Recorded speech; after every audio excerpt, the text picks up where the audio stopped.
The following is a world-class Bullshitters exclusive. 2018 was truly the year that changed the way Star Wars was and will be perceived for a long time. It was the year of the attack on fans, outright lying hit pieces, and abject failure from Solo.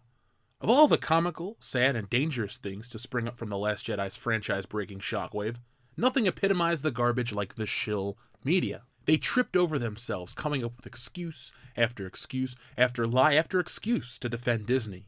It was the same old shit after a while. Sexist, racist, blah blah blah, rinse and repeat. You guys know the drill. Of all the shills out there, the most professional of all shills has to be Scott Mendelson. Now that's a name I've not heard in a long time. A long time. Scott has been the subject of some of our most successful videos here on the channel. For the last few months, it seemed like he was able to keep his foot out of his mouth. But it's starting to seem like he's campaigning for one up his ass. Scott is back. Well, was back. This article conveniently came out right before Christmas when everyone was focused on the holidays or playing Spider-Man. But it's topical, important, and time for world-class bullshitters to get back into the YouTube game more vicious than ever. Let's begin. Oh, and by the way, I'm truncating Scott's article because there's a lot of filler here. This past Monday was the 3-year anniversary of the domestic release for Star Wars The Force Awakens. Saturday marked the 1-year mark for Star Wars The Last Jedi, and today will be the 1 year until the domestic debut of the untitled Star Wars Episode 9. If history follows, we'll have the title for that 9th Star Wars episode in just over a month, with the first teaser trailer in April during Star Wars Celebration, a behind-the-scenes video during San Diego Comic-Con next July, and then a final trailer in October during a Monday Night Football game. Actually, if you count the Thursday night preview screenings, which are sure to be huge, today marks the 1 year out from the opening day of the 3rd and final chapter in the Rey-Kylo saga. It's being billed as the final chapter in the 9-movie, not counting spin-offs, Skywalker Solo saga, stemming from the original trilogy, Star Wars, The Empire Strikes Back, and Return of the Jedi, to the prequel trilogy, The Phantom Menace, Attack of the Clones, Revenge of the Sith, and now Disney's sequel trilogy, The Force Awakens, The Last Jedi, and whatever they title Episode 9. That pitch, that next year's Star Wars story is the end, just not of the current trilogy, but also the end of the Skywalker Solo saga, which will span 42 years, remains its best marketing hook. Since we just passed the 1-year anniversary of The Last Jedi, typo there, Scott, we had a certain amount of online re-litigation of Rian Johnson's apparently controversial middle chapter. Those who loved it or really liked it will argue that much of the negative feedback came from online trolling, or at least a vocal minority that doesn't represent the general audiences, which gave the film an A cinema score, pushed it to $620 million domestic, and $1.335 billion worldwide. For those who disliked it, The Last Jedi will argue, with a presumption of good faith, that it wasn't what they wanted in a new Star Wars episode, that they had genuine artistic quibbles with the specific artistic choices and or the initial wave of pre-release raves that did not end up lining with the consensus of the general population. Without getting into the, we hope, a vocal minority that essentially took over the critical discourse by screaming, girls, minorities, hashtag not my Star Wars, there is a precedent to suggest that even financially successful franchise installments can do damage to an overall brand if the general audience reception wasn't all that hot. We've seen it before, from Batman vs. Superman doing real damage to Justice League, to The Matrix Revolutions cratering just 6 months after The Matrix Reloaded. Heck, like The Last Jedi, the initial pre-release reviews for the Wachowskis' Matrix Reloaded were relatively positive. It wasn't until the film opened that those who didn't care for the philosophy-drenched and morally complicated sequel came to represent the word-of-mouth majority. The best evidence that The Last Jedi's relative downturn compared to The Force Awakens was mostly inflated demand for a sequel to Return of the Jedi is that it fell by about 1/3 domestic and 1/3 worldwide as The Empire Strikes Back and Attack of the Clones compared to Star Wars and The Phantom Menace. Thus far, each of the Star Wars trilogy has peaked on the first chapter, hit a proverbial bottom in the middle section, and then recovered a bit for the capper. If Star Wars Episode 9 recovered as much as Return of the Jedi and Revenge of the Sith, then Star Wars 9 will earn around $745 to $782 million domestic next year. Now, that may not happen.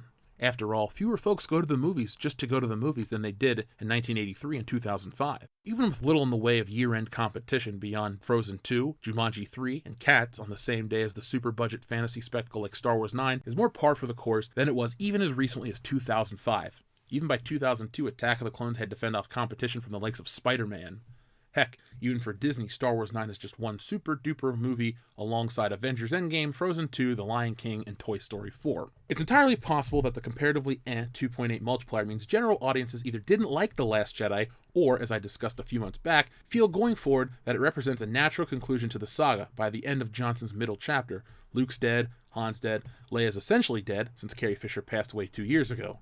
Kylo as the new supreme leader and the Resistance is nearly wiped out with only a vague hope that the next generation will win the battle that they could not. The ninth Star Wars chapter could feel like The Godfather Part 3 of the saga, a third installment of a story that was mostly finished at the conclusion of the first sequel. If J.J. Abrams' Star Wars prequel was able to at least approximate the domestic and worldwide grosses of The Last Jedi, then the folks who swore that everyone else hated the movie, that Star Wars has been ruined forever, will be proven to have been a vocal minority, taking advantage of clickbait media and some people say, journalism. Let me stop Scott's web evangelizing right there and shine a light on the man who claims to have the high ground. He, Scott, pronouns pal, said The Last Jedi is the dark night of the Star Wars saga, and as Solo a Star Wars story flops, are movies about white men box office poison? It's titles like these that makes me wonder just how Scott thinks he can maintain any moral superiority. What Scott and others are doing is trying to play the fence-sitting game. They're attempting to brush their more extreme statements under the rug since the writing is on the wall, and they don't want to be exposed. They're like rats on a sinking ship, always the first ones to evacuate. Evacuate? In our moment of triumph? I think you overestimate their chances. Scott may be the most heinous offender because of his tenure discussing film, i.e. he's old. But with Scott Mendelson, age was not accompanied by wisdom. People like Scott spent last year constantly defending Disney and attacking fans. While Scott still seems to be riding that dilapidated train, he's softening his stance, no matter how slightly. You see, just this past November, Scott put out an article titled Box Office, Solo Failure, and Last Jedi Backlash Won't Hurt Episode 9. It has the same Mendelson charm. But here's the most important part of it. Solo, a Star Wars story, didn't bomb because certain folks didn't like Star Wars The Last Jedi, and Star Wars Episode 9 won't bomb because audiences weren't interested in seeing Solo, a Star Wars story. Acting like a $620 million domestic and $1.332 billion worldwide grossing sequel is a franchise imperiling flop, it's the same kind of reactionary thinking that did damage to Warner Bros. DC Films franchise. My man! And using the vocal minority as a barometer to how to proceed with one of the world's biggest IPs would be counterintuitive and potentially destructive. After all, those who didn't like The Last Jedi may have been the loudest. It's the regular moviegoers, the one who saw it once or twice, thought it was something of a variation of pretty good for that matter. What Scott Mendelson seems to be doing is to use the numbers in his favor while crafting a convincing narrative and taking shots at the fans. But he also fails to realize that the numbers are available to everyone, and well, they show another side to Scott's all is well, please pay me Disney narrative. Surprisingly enough, this Reddit post shows the other side of the story. The numbers don't lie. The Last Jedi was a box office disappointment for Disney. The Last Jedi grossed just over $1.3 billion worldwide over the course of the run in theaters, which sounds like an impressive sum. For any films that don't have the word Star Wars in the title, it certainly would be. But what can we glean from the film's performance? What does it mean for the future of the franchise? Going back to the fall of 2017, there was quite a few attempts to predict the overall gross of the film. Roughly speaking, the consensus was around $750 million domestically and $1.5 to $1.7 billion worldwide. In its opening weekend, The Last Jedi made $220 million domestically, just short of The Force Awakens' $248 million. It looked like a sure thing to meet or even exceed the expectations. The Last Jedi had a lot working in its favor. December films tend to have leggier runs, meaning that they do not drop off as dramatically after opening weekends like a blockbuster movie would. Furthermore, The Last Jedi's only real competition was Jumanji: Welcome to the Jungle, a sequel to a film that came out in 1995. Something strange happened after that first weekend, though. The Last Jedi dropped like a stone. It fell a massive 67% in its second weekend to $71 million. For comparison, The Force Awakens dropped 40% to $149 million in its second weekend. This trend would continue throughout The Last Jedi's run, as this graph, courtesy of thenumbers.com, illustrates. The film was basically done making money after 4 weeks. The Last Jedi's domestic run ended at $620 million, only 66% of The Force Awakens' $936 million. The final multiplier for the film, the total gross divided by the opening weekend, was 2.81. Historically bad for a December blockbuster. This indicates one thing: bad word of mouth. But that was only the domestic numbers. The film had a chance to make up for losses with strong showing in China and the other foreign markets. Unfortunately for the film, news would be even worse here. Foreign totals for both The Force Awakens and The Last Jedi can be found here and here respectively. Combining the data, one can find that The Last Jedi dropped considerably in virtually every market around the world. Overall, The Last Jedi would go on to make $400 million less in foreign markets than its predecessor. Few things transcend all cultural barriers, but the hate for The Last Jedi appears to be one of them. Most disappointing for Disney would be the drop in China. They had high hopes that the film would catch on in the largest emerging market in the world, but the franchise was rejected soundly. We all know what happened with the next Disney Star Wars film. Solo flopped so badly that it's in the same conversation as Heaven's Gate and Waterworld. So all this talk about Episode 9 being course correction doesn't come out of nowhere. Numbers do not lie. And they spell disaster for you as sacrifice! The last 2 Star Wars films have been very bad for the franchise monetarily.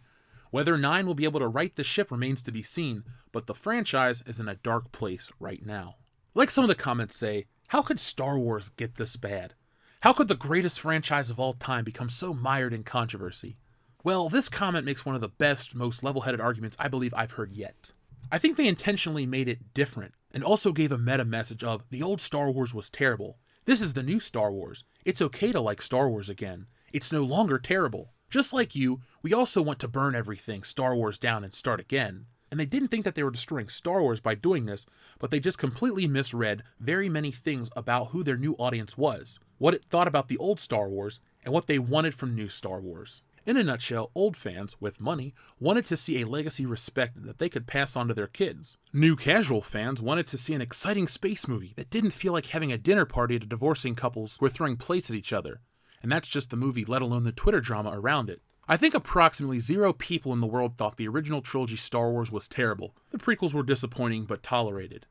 But somehow both Lucasfilm and the circle of critics cheering them had either very bad analytics or very bad intuition or insider gossip that steered them massively wrong. Someday, I hope that story comes to light with why they thought Star Wars is terrible had to be the key theme of the new Star Wars. What process of market research led them to this conclusion? Because I'm sure they were expecting vast popular acclaim, not just cheering critics and silent crowds. Well, we know who was in charge when these awesome decisions were made. Our pal Scott likes to use all sorts of old franchises to discuss how Disney Star Wars is still safe. But there's a more modern franchise that kind of shoots Scott's theory in the foot. Jurassic World. Based on some quick math from the Bat computer, it looks like the drop from Jurassic World Part 1 to Part 2 was 20%. Fallen Kingdom made 80% of what World did. The Last Jedi made 63% of what The Force Awakens did. Weird. I guess that isn't the kind of image Scott wants to portray. When I think of Scott Mendelsohn, I think of a shoe. What kind of shoe? A loafer? Well, no. A boot covered in poo? Appetizing, but wrong guy. A sandal? Yes, but what kind of sandal? A flip-flop. That's what Scott Mendelsohn is, folks. A flip-flopper. Last year, Solo was a success and Episode 9 was guaranteed to be a 1.21 gigawatt multiplier to the nth degree amazing hit for Disney. Now, the year has come and gone, competition becomes stronger, and Star Wars fans are leaving in droves. Scott has changed his tune. What a surprise. Fandango, a website that sells movie tickets, recently ran a poll for 2019's most anticipated films, and while all top 5 spots were Disney films, Star Wars only took home the bronze. Polls like these are voted on by fans, not Russian bots and not trolls. It doesn't look too promising for Star Wars Episode 9. Before I go, let's play a quick game, Predictive Text Mad Libs. I'm going to type in a phrase into Google and let's see what the popular responses are. Disney, Star Wars is... Wow, what a variety. Talk about that small vocal minority. So folks, what do you think about this situation? Are people like Scott barking up the wrong tree still, trying to stay in the good graces of Disney and Lucasfilm and Kathleen Kennedy, Bob Iger, and all those other phony jabronis over there in Hollywood? Or is it time for him to wake up and realize that Star Wars didn't do as hot as you thought it did, and this small vocal minority really isn't controlling the narrative, we just represent how most people honestly feel? Are you fed up with the people trying to still defend The Last Jedi? Personally, I feel like the Shills realize that their ship is sinking and they're trying desperately to change course. They don't want to be seen, as I said earlier in the video, archaic, old hat. They just don't represent anyone anymore. For me, every time I see an article like this, it's not about someone with a differing opinion. I can have a great conversation with people that have differing opinions. But people like Scott, people like Esquire Magazine's writer, Fuckface, those people just seem bought and paid for. And those bought and paid for people are the most dangerous because that is a film studio basically taking and creating public opinion through liars, through not real journalists. And so I welcome any opposing opinions. But if you come off as bought and paid for, well, you're just disingenuous. And I really, really wonder why you do what you do. So folks, it is good to be back. This is our first long-form video of 2019. and it's not our last. Like I said, I got stuff to talk about Star Trek, Doctor Who. This great pop culture war series is in full effect. You just saw the first episode, you just didn't realize it. And I'm going to be pumping these out all throughout the year, not necessarily all from the great pop culture war video series or whatever I title it, but realize that these are more in-depth, long-form videos for you to discuss. They're still shorter than the podcasts, and they're still shorter than the morning show, which is going away for a little bit. If you caught our State of the Channel address, well, then you understand exactly why. If you didn't, long story short, I got to finish the comic book. Did I cancel the morning show? No. But I can't do that, and videos, and a comic, and do other stuff like live streams and the High Council and all that. So, I know it seems kind of abrupt, but Good Morning Pop Culture is on a little bit of a rest. It's not dead, it will be back, and I'm excited to have it come back because I genuinely enjoy the show. But it's about a 5-hour time hole every day that I could be getting pages done that I need to get done. So, just for those who didn't catch the State of the Union address for the channel, that was a quick, short, truncated version. But we got all kinds of other stuff. We're not cutting down on content we produce. Over on Patreon, we're going to be putting out some commentaries this week. We're going to get ready to do Lethal Weapon 3. That was a Patreon request. Then we got to do Mother and Fantastic Four, and we have a couple other requests. So if you're a patron that you've requested your movie, we have you on a list. We're going to get to those in the order that we received them, and we're going to have some fun. And if you'd like to come on the show, one thing I do want to make known right now is we're trying to get back to our monthly hangouts here on the channel, the last Wednesday of each month. We can talk about whatever you guys want.